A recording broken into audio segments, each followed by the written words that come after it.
मेरे digital platform पर आप सभी का हार्दिक स्वागत है, अभिनंदन है, जय श्री कृष्णा, राधे राधे।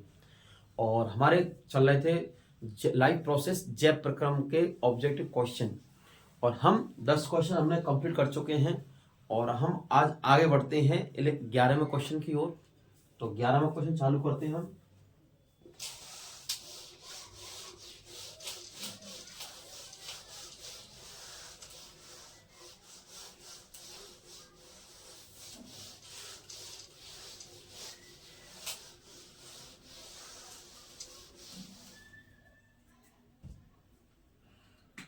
क्वेश्चन 11 है,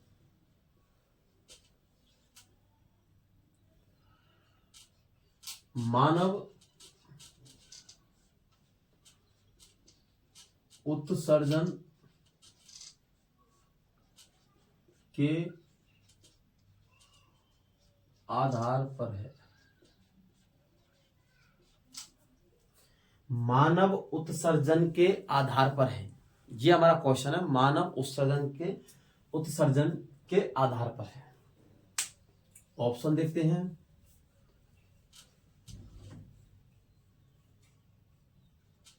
यूरियोटैलिक,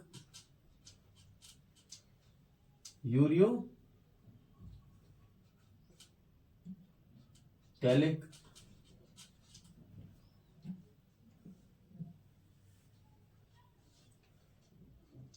यूरियोटैलिक,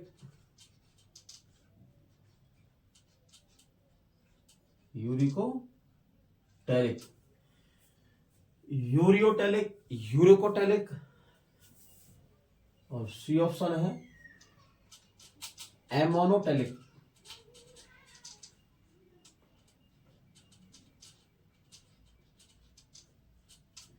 एमेनोटैलिक, और डी ऑप्शन है हमारा इनमें से कोई नहीं।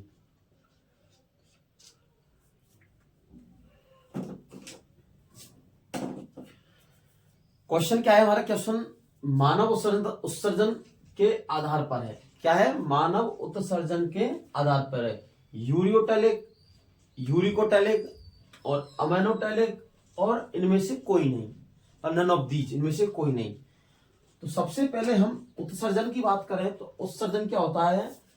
हमारे शरीर बनने वाले हानिकारक पदार्थ जैसे यूरिया, अमोनिया आदि को, CO2 आदि को बाहर निकालने की प्रक्रिया क्या करते हैं? उत्सर्जन। और जो तंत्र काम आता है उसे कहते हैं हम उत्सर्जन तंत्र। और उत्सर्जन तंत्र के आधार पर हमें जंतुओं को 3 भागों में बांटा गया है। पहला हमारा है यूरियोटैलिक, यूरियोटैलिक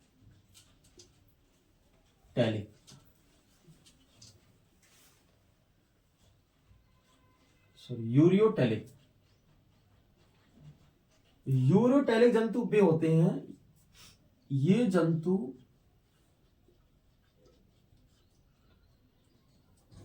यूरिया का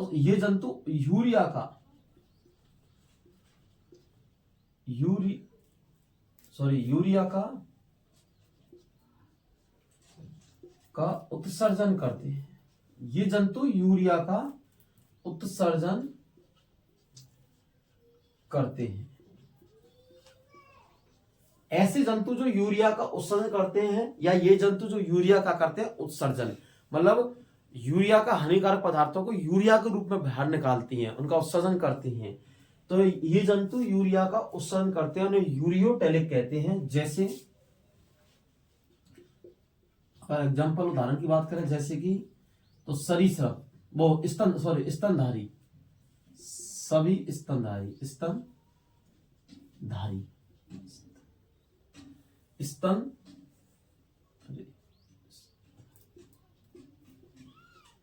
स्तनधारी और समुद्री मछलियां।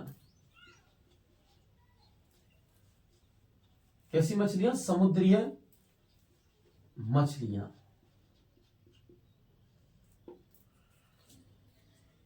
यूरियोटैलिक मतलब ये जंतु जो यूरिया का उत्सर्जन करते हैं, मतलब जैसे स्तनधारी और समुद्री मछलियां कैसे करते हैं? यूरिया का उत्सर्जन करते हैं। सेकंड की बात करें तो सेकंड है हमारा एमोनोटेलिक,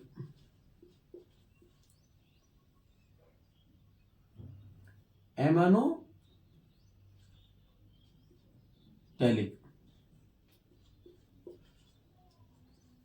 एमोनोटेलिक, एमोनोटेलिक में कहा आता है ये जंतु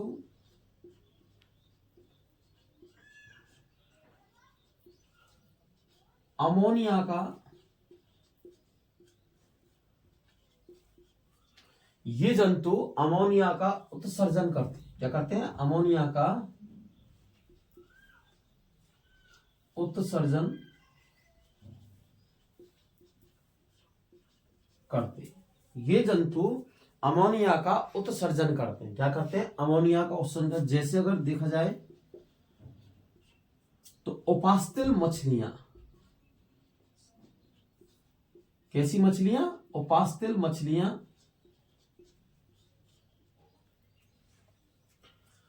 उपास्तिल मछलियां और उभयचर, उभयचर में आते हैं जैसे मेढक, जो जमीन पर भी रहते हैं जल में भी रहते हैं, उभयचर। और इसमें आएंगे जलीय कीट, जो कुछ इंसेक्ट होते हैं जो वाटर में रहते हैं, लिविंग ऑन इंसेक्ट मतलब वाटर में रहते हैं, जलीय कीट। ठीक है। दूसरा अगर तीसरे थर्ड की बात करें तो आ जाएगा यूरिकोटेलिक। कौन सा?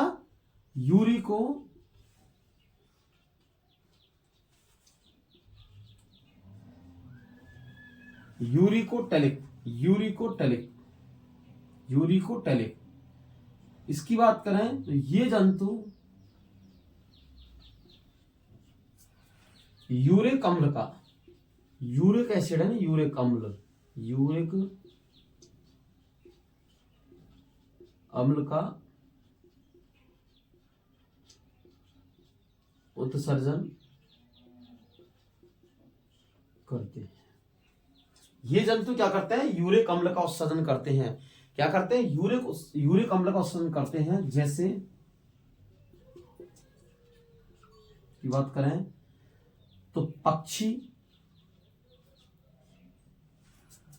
ठीक है। दूसरा पक्षी के बाद में पक्षी हो गया, और पक्षी कह सकते हैं इसमें, जैसे पक्षी, ठीक है। तो जैसे पक्षी, बर्ड्स वगैरह, इसमें अगर सरीसृप भी ले सकते हैं,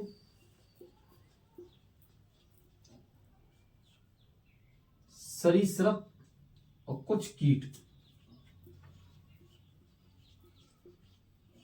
कीट कह रहे हैं, कीड़े कह रहे हैं, ठीक है, कुछ कीट, सरीसृप। देखो उत्सर्जन के आधार पर हमने 3 भागों में बांटा है, यूरिकोटेलिक, अमोनियोटेलिक और यूरिकोटेलिक। नाम यूरियोटेलिक, यूरियो मतलब यूरिया का उत्सर्जन करते हैं। किसका उत्सर्जन करते हैं? यूरिया का उत्सर्जन करते हैं, जैसे स्तनधारी समुद्री मछलियां, ठीक है, ये हमारा।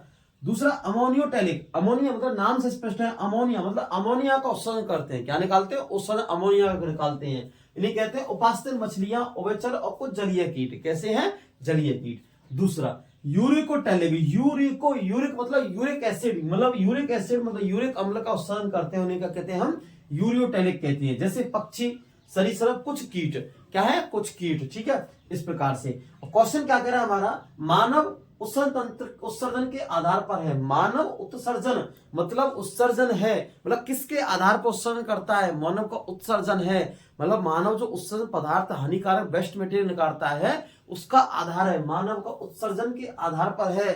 तो मानव का उत्सर्जन ये आ रहा है, देखो स्तनधारी, और स्तनधारी है यूरिकोटेलिक। कौन सा है? जो यूरिया का उत्सर्जन करते हैं। तो इसमें कौन सा है? यूरियोटेलिक। तो ये वहां ए होगा, आंसर क्या होगा हमारा? ए, क्योंकि यूरियोटेलिक है, क्योंकि जो यूरिया का क्या करता है? उत्सर्जन। ठीक है, ये स्पष्ट हो गया हमारा। इस प्रकार 12 नंबर का, इसको हम रब कर रहे हैं।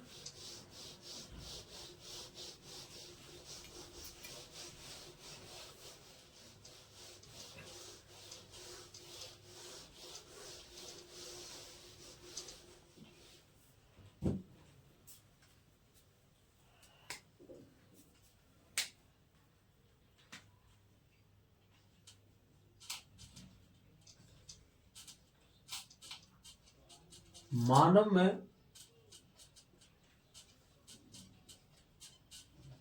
श्वसन वर्णक मतलब पिगमेंट, मानव में श्वसन वर्णक सहायक है।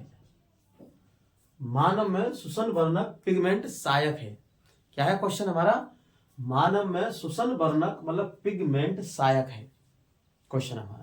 ऑप्शन देखते हैं।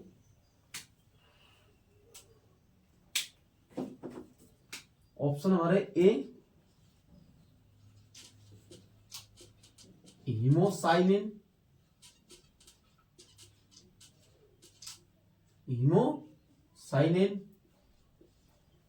हीमोसाइनिन। बी ऑप्शन हमारा हीमोग्लोबिन,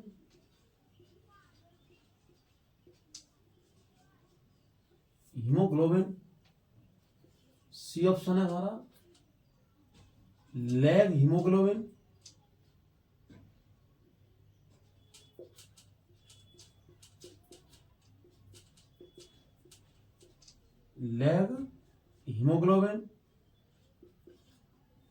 हीमोसाइनिन, हीमोग्लोबिन और तीसरा है मेलेनिन। नहीं, फोर्थ नंबर डी, सॉरी है। तो क्वेश्चन है हीमोसाइनिन, हीमोग्लोबिन और लैग हीमोग्लोबिन और मेलेनिन, ये हमारे ऑप्शन में। तो मानव में श्वसन वर्णक है पिगमेंट। सबसे पहले अगर हम श्वसन वर्णक की बात करें, श्वसन वर्णक है, वर्णक मतलब पिगमेंट, की बात करें तो पिगमेंट क्या है? एक तत्व या रंग। कैसा है? तत्व या रंग भी है। और इसका रंग अगर बात करें, क्या रंग है? और उदाहरण की बात करें, मतलब श्वसन वर्णक क्या है? तत्व या रंग है। और ये क्या है? श्वसन में सहायक है। किसमें? श्वसन में। तो ये वर्णक है। वर्णक क्या है? श्वसन में सहायक है। श्वसन में सहायक है। वर्णक है, वर्णक एक पिगमेंट, ये क्या है? श्वसन में सहायक है। और रंग, और यह तत्व या रंग है। क्या है? वर्णक है मतलब ये तत्व या रंग है, पिगमेंट, और वर्णक है श्वसन में सहायक है। क्या है? श्वसन में सहायक है। ठीक है। अगर हम बात करते हैं किसकी? श्वसन वर्णक की। तो श्वसन वर्णक में क्या होता है कि जो हमारी ऑक्सीजन होती है, जब हम मतलब जब बाहर की वातावरण में श्वसन लेते हैं, हम ऑक्सीजन लेते हैं, तो क्या करते हैं? जो हमारा ब्लड रहता है, मतलब ब्लड में क्या होता है? हीमोग्लोबिन, एचबी हीमोग्लोबिन होता है रक्त में। यह करता है हमारे लंग्स में आकर और ऑक्सीजन के साथ मिलकर ऑक्सी हीमोग्लोबिन बनाता है। क्या बनाता है? ऑक्सी। तो ये ऑक्सीजन है, ऑक्सीजन हीमोग्लोबिन के साथ में, किसके? हीमोग्लोबिन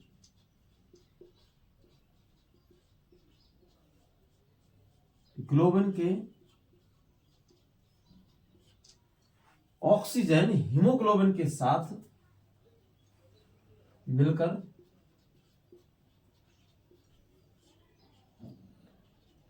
ऑक्सी हीमोग्लोबिन, क्या है? ऑक्सी हीमोग्लोबिन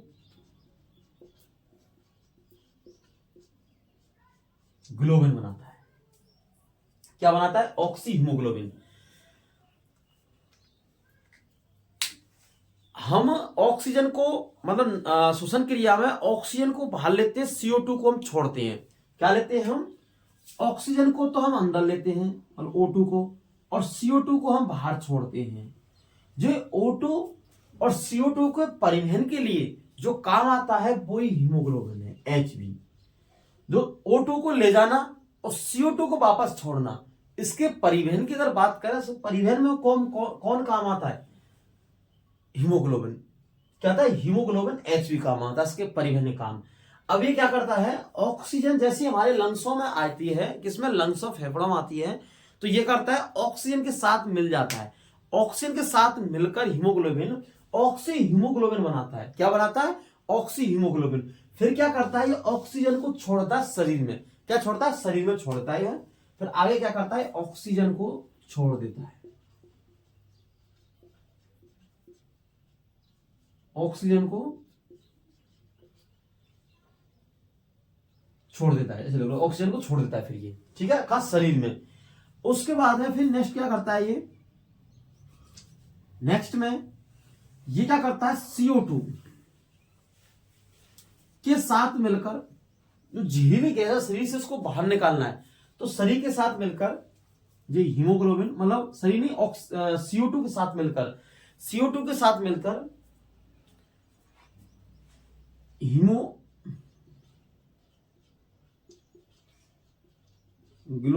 CO2 के साथ मिलकर हीमोग्लोबिन के साथ मिलकर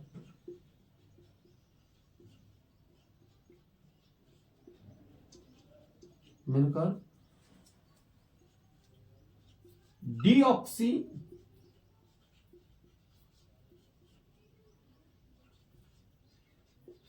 हीमोग्लोबिन बनाता है। क्या बनाता है? Deoxy haemoglobin. किसके साथ मिलकर? CO2 के साथ मिलकर डीऑक्सी हीमोग्लोबिन बनाता है। क्या बनाता है? हीमोग्लोबिन जो Hb है, इसको Hb से प्रदर्शित करते हैं हीमोग्लोबिन को, ये किससे? डीऑक्सी हीमोग्लोबिन बनाता है। किस साथ मिलकर?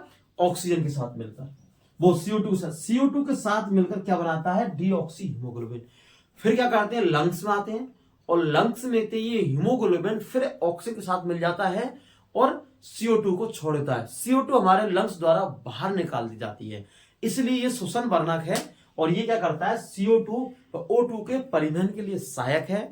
तो हमारा क्वेश्चन कह रहा है कि मानव में श्वसन वर्णक पिगमेंट है, श्वसन में सहायक है, ऐसा वर्णक जो श्वसन में क्या है? सहायक है। श्वसन मतलब उस ऑक्सीजन को, O2 को ले जाना और CO2 को वापस छोड़ना। इसमें किसका योगदान है? तो इसमें योगदान है हमारा हीमोग्लोबिन का। किसका है? हीमोग्लोबिन का। इनका नहीं है, ठीक है, हीमोग्लोबिन। तो आंसर होगा हमारा बी। ये प्रक्रिया पूरी इसकी। पिगमेंट है, तत्व है। और अगर इसकी बात करें रंग की, तो अगर रंग कैसा होता है हीमोग्लोबिन का? लाल रंग का, लाल रंग। हीमोग्लोबिन की बात करें श्वसन वर्णक की, तो इसका रंग की बात करें तो रंग कैसा होता है? लाल इसका, ठीक है, ये वाला। और ये ऑक्सीजन हीमोग्लोबिन के साथ मिलकर ऑक्सीजन बनाता है, ऑक्सीजन को फिर छोड़ देता है किसमें? शरीर में। फिर शरीर से वापस ये CO2 से हीमोग्लोबिन के साथ मिलकर डीऑक्सी हीमोग्लोबिन आता है। फिर ये क्या करता है? CO2 को छोड़ता है लंग्स में, और फिर लंग्स के छोड़ता है, लंग्स से CO2 बाहर निकल जाती है, फिर ये ऑक्सीजन के साथ मिल जाता है, फिर दोबारा से ऑक्सी हीमोग्लोबिन आता है। तो ये प्रक्रिया लगातार oxy haemoglobin, deoxy haemoglobin, oxy haemoglobin, deoxy haemoglobin लगातार चलती रहती है प्रक्रिया, ठीक। हम नेक्स्ट क्वेश्चन की ओर आगे बढ़ते हैं।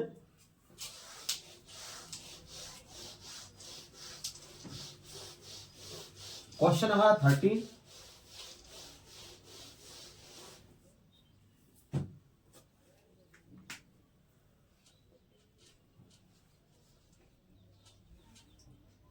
पेप्सिन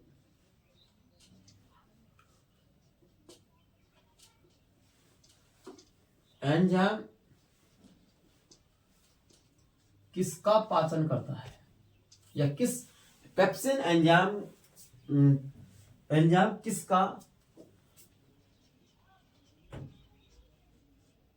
पाचन करता है? यह हमारा क्वेश्चन है।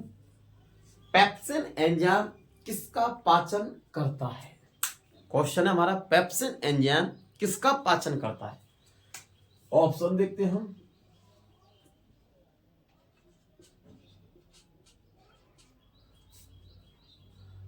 कार्बोहाइड्रेट का, क्या है? कार्बोहाइड्रेट का, जल का, वसा का,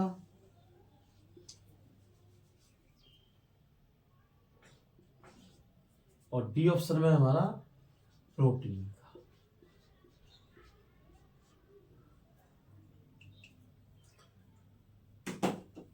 पेप्सिन एंजाइम किसका पाचन करता है, मतलब किसको पचाता है पेप्सिन एंजाइम? कार्बोहाइड्रेट को या जल को, वाटर को, या फिर फैट को, या फिर प्रोटीन को? कार्बोहाइड्रेट, वाटर प्लस फैट या फिर प्रोटीन को किसका डाइजेस्टिव करता है, मतलब किसको पचाता है? डाइजेस्टिव कौन? पेप्सिन एंजाइम है। पेप्सिन एंजाइम किसका डाइजेस्टिव करता है? डाइजेस्टिव मतलब किसको पचाता है? क्या कार्बोहाइड्रेट को, या फिर जल को, या फिर वसा को, या प्रोटीन को? अगर हम कार्बोहाइड्रेट की बात करें तो कार्बोहाइड्रेट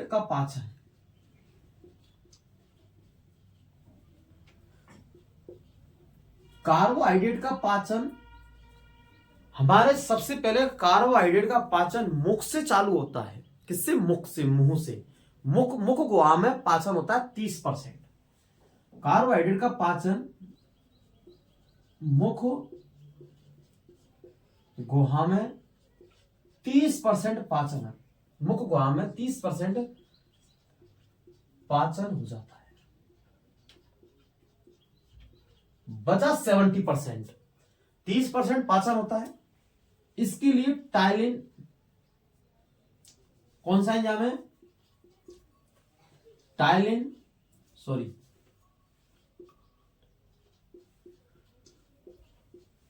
एंजाइम होता है, जो टाइलिन एंजाइम इसको कार्बोहाइड्रेट को ग्लूकोज मिलता है। किसमें? ग्लूकोज में, मतलब शर्करा में या ग्लूकोज में। तो टाइलिन एंजाइम है, ये क्या करता है? स्टार्च को, मतलब कार्बोहाइड्रेट को, स्टार्च या कार्बोहाइड्रेट मतलब ऐसे कह लो, स्टार्च को ग्लूकोज में बदलता है शर्करा। और इसकी पीएच की बात करें 6.8, ये हमें पता है 6.8। हाँ, तो कार्बोहाइड्रेट का पाचन मुख गुहा में 30% पाचन हो जाता है। और टाइलिन एंजाइम किसका? कार्बोहाइड्रेट का। और कौन सा? स्टार्च को ग्लूकोज में, मतलब शर्करा में बदल देता है। किसमें? शर्करा। ठीक है, आगे जो 70% क्या है? 70% बचा है। क्या बचा है? 70% जो कार्बोहाइड्रेट बचा है, इसका पाचन अग्नाशयी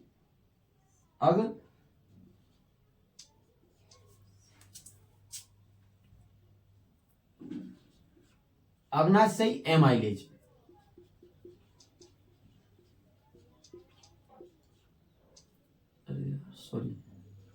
अग्नाशय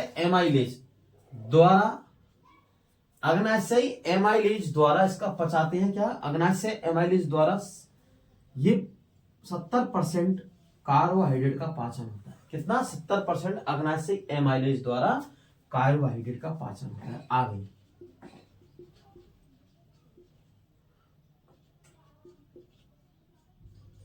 कार्बोहाइड्रेट का पाचन। तो कार्बोहाइड्रेट मुख गुहा में 30% पाचन हो जाता है, जिसमें टाइलिन एंजाइम इसको पाचन करता है। टाइलिन स्टार्च मत को ग्लूकोज शर्करा बनता है। पीएच होता है 6.8। किसका? टाइलिन एंजाइम की प्रकृति। ठीक है, पर हल्का अम्लीय। और 70% अग्नाशयी एमाइलेज कार्बोहाइड्रेट को आगे पाचन करता है। जो बचा हुआ 70% है, उसका अग्नाशयी एमाइलेज एंजाइम कार्बोहाइड्रेट का 70% पाचन करता है। तो ये तो बात होगी हमारे कार्बोहाइड्रेट की। ठीक है, अगर हम जल की बात करें कि जल का पाचन,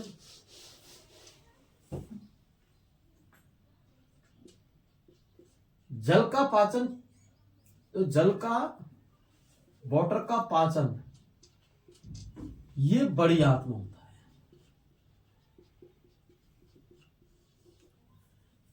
बड़ी आंत के अंदर होता है जल का पाचन। ये रक्त नेफ्रॉन द्वारा ये फिल्ट्रेशन होता है रक्त से।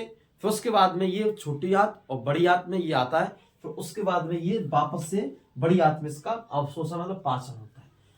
पाचन कह लो या अवशोषण कह लो, क्योंकि ये अवशोषण होता है बड़ी आंत में।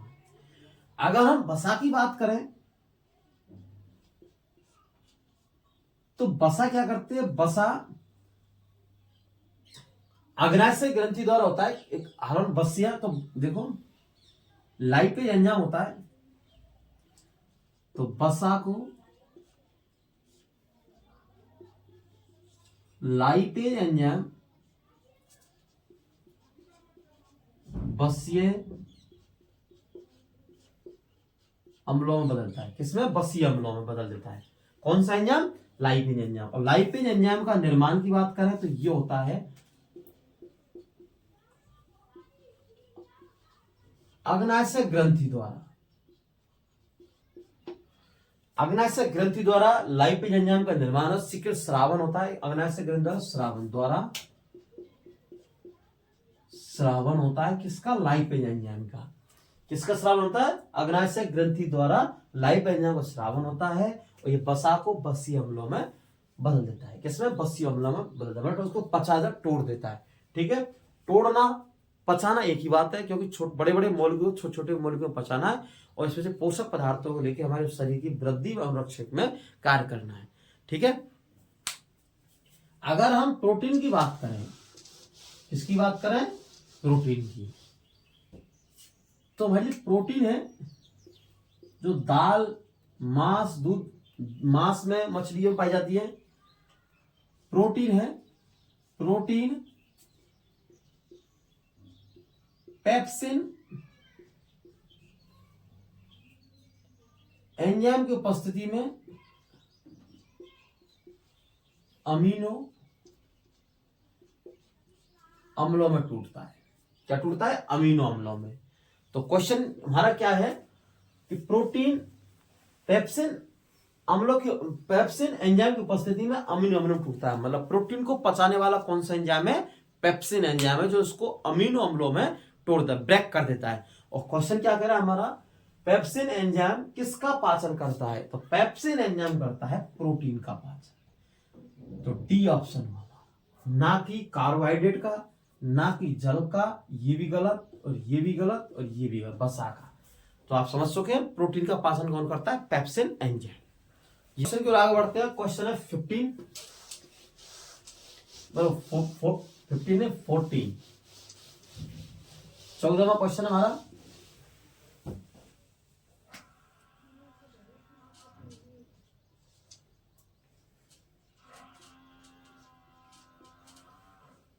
मछलियों के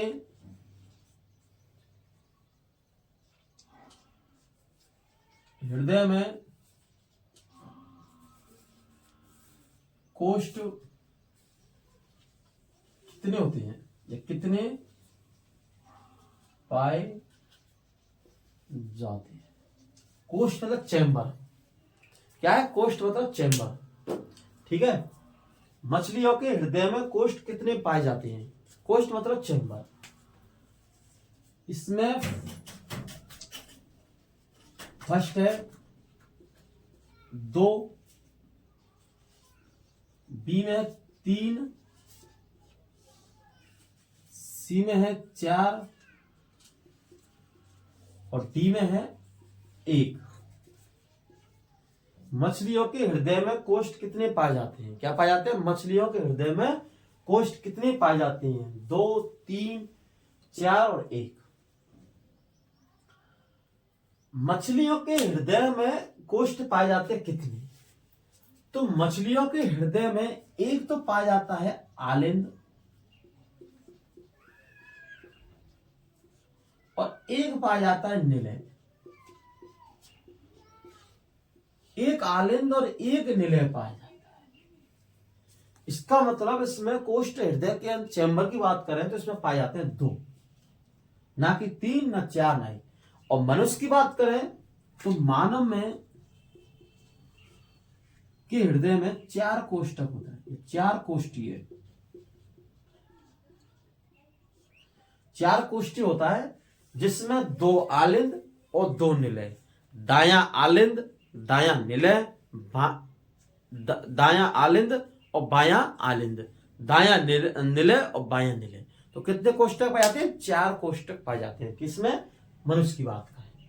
ठीक है, तो कितने मछलियों के हृदय में कोष्ठ कितने पाए जाते हैं? 2। ठीक है, तो ये हमारा आंसर होगा ए। इसी प्रकार आप वीडियो को ज्यादा से ज्यादा शेयर करें, जिससे बच्चों को अधिक से अधिक लाभ मिले, और आप चैनल को सब्सक्राइब कीजिए। नेक्स्ट क्वेश्चन की ओर आगे बढ़ते हैं हम। क्वेश्चन है 15, 15वां।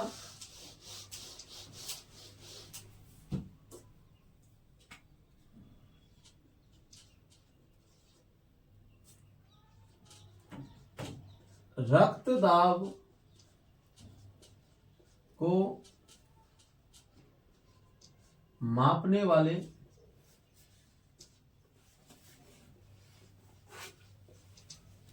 उपकरण को कहा जाता है। रक्त दाब को मापने वाले उपकरण को कहा जाता है। रक्त दाब को मापने वाले उपकरण को कहा जाता है। ऑप्शन है हमारा फर्स्ट, लैक्टोमीटर। क्या है? Lactometer, stethoscope, stethoscope. रक्तदाब को मापने वाले उपकरण को कहा जाता है। एक तो है लैक्टोमीटर, स्टेथोस्कोप। क्या है? स्टेथोस्कोप। एक है बैरोमीटर, बैरोमीटर। और डी है हमारा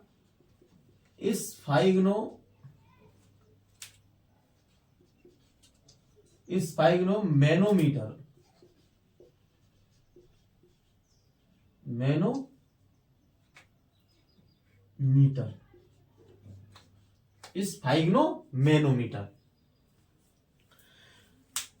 रक्तदाब को मापने वाले उपकरण को कहा जाता है। रक्तदाब मतलब हमारे BP, low pressure, high pressure, BP, रक्तदाब।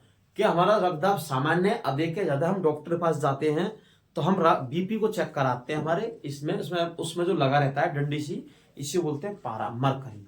तो उस रक्तदाब को मापने वाले उपकरण को कहा जाता है लैक्टोमीटर, स्टेथोस्कोप, बैरोमीटर और स्पाइग्नोमीटर। इसमें से लगा रहते हैं, एक नली सी रहती है इस प्रकार से, और इसमें पारा ऊपर छिड़का जाता है। तो इसमें दाबता है कौन सा? तो उस यंत्र का नाम बताइए। अगर हम सबसे पहले उस लैक्टोमीटर की बात करें, लैक्टोमीटर की,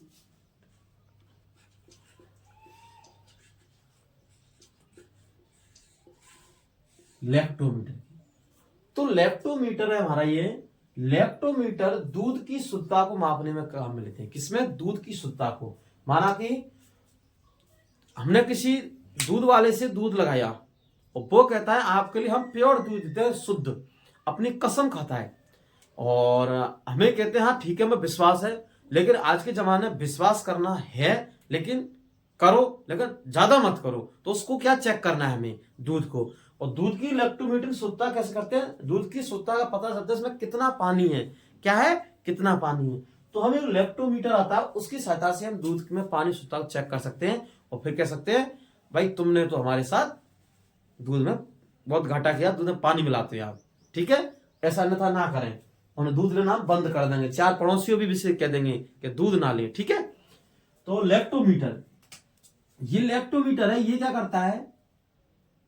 जो दूध होता है, दूध की शुद्धता को नापता है। ऐसे कह लो, दूध की शुद्धता को नापता है, शुद्धता को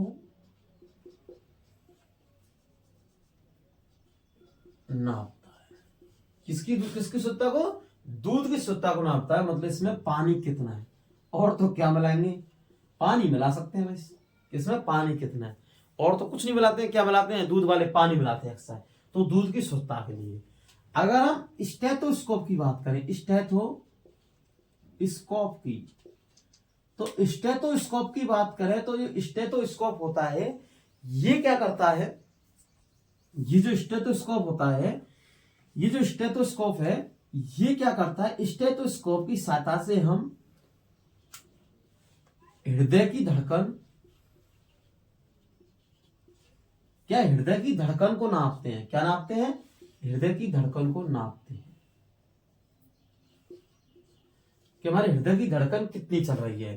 कुछ आंत्र में होने वाले कमियों को भी नापते हैं इसमें, ठीक है। तो हृदय की धड़कन को नापते हैं स्टेथोस्कोप में। अगर हम बैरोमीटर की बात करें, किसकी? बैरोमीटर की, तो बैरोमीटर में हम नापते हैं वायुमंडलीय दाब को। किसको नापते हैं? वायुमंडलीय दाब को।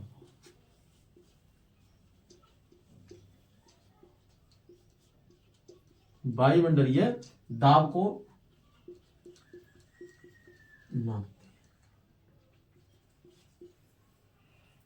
नापते हैं। किसको नापते हैं? वायुमंडलीय दाब को नापते हैं। किसमें? बैरोमीटर में। अगर स्पाइगनोमीटर की बात करें,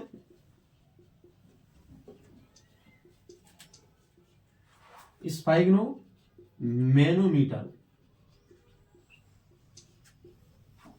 इससे नापते हैं हम रक्तदाब।